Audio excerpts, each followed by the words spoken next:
அண்மை செய்தியை பார்த்துக் கொண்டிருக்கிறோம். ஈரோடு மாவட்டம் சிவகிரியில் தோட்டத்து வீட்டில் தனியாக வசித்து வந்த முதிய தம்பதி கடந்த வாரம் படுகொலை செய்யப்பட்டதன் எதிரொலியாக தற்போது அதனை எதிர்த்து அதிமுக ஆர்ப்பாட்டம் நடத்தி வருகிறது.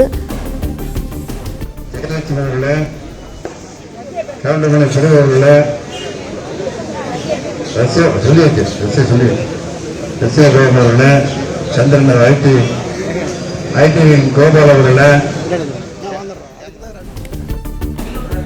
இது தொடர்பான மேலும் தகவல்களை எமது செய்தியாளர் ரவி வழங்க கேட்போம். ரவி, வணக்கம். விவரங்கள் என்ன? வணக்கம். ஈரோடு மாவட்டம் சிவகிரியில் தோட்டத்து வீட்டில் வசித்து வந்த வயதான தம்பதியினர் படுகொலை செய்யப்பட்ட சம்பவத்தை கண்டித்து உண்மை குற்றவாளிகளை கைது செய்ய கோரியும் சட்டம் ஒழுங்கை பாதுகாக்க தவறிய திமுக அரசை கண்டித்தும் அதிமுகவினர் 100க்கும் மேற்பட்டோர் போராட்டத்தில் ஈடுபட்டு வருகின்றனர்.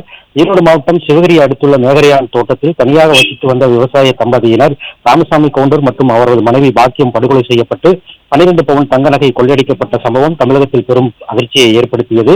ஏற்கனவே திருப்பூர் மாவட்டம் பல்லடம் பகுதியில் நடைபெற்ற மூவர் படுகொலை சம்பவம் ஓராண்டு மேலாகியும் இதுவரையில் குற்றவாளிகளை கண்டுபிடிக்க முடியாமல் உள்ளது.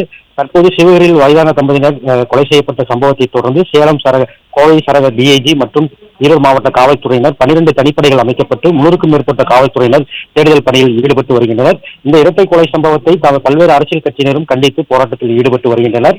இந்த நிலையில் இந்த இரட்டை கொலை சம்பவத்தை கண்டித்து அதிமுகவினர் போராட்டத்தில் 100க்கும் மேற்பட்டோர் ஈடுபட்டு வருகின்றனர். தமிழகத்தில் சட்டம் ஒழுங்கை பாதுகாக்க தவறிய திமுக அரசை கண்டித்தும் இந்த கொலை சம்பவத்தில் தொடர்புடைய குற்றவாளிகளை உடனடியாக கைது செய்ய கோரியும் அதிமுக முன்னாள் அமைச்சர் KV ராமலிங்கம் தலைமையில் விளக்கேற்றி 4 சாலை சந்திப்பில் 100க்கும் மேற்பட்ட அதிமுகவினர் தற்போது போராட்டத்தில் ஈடுபட்டு வருகின்றனர்.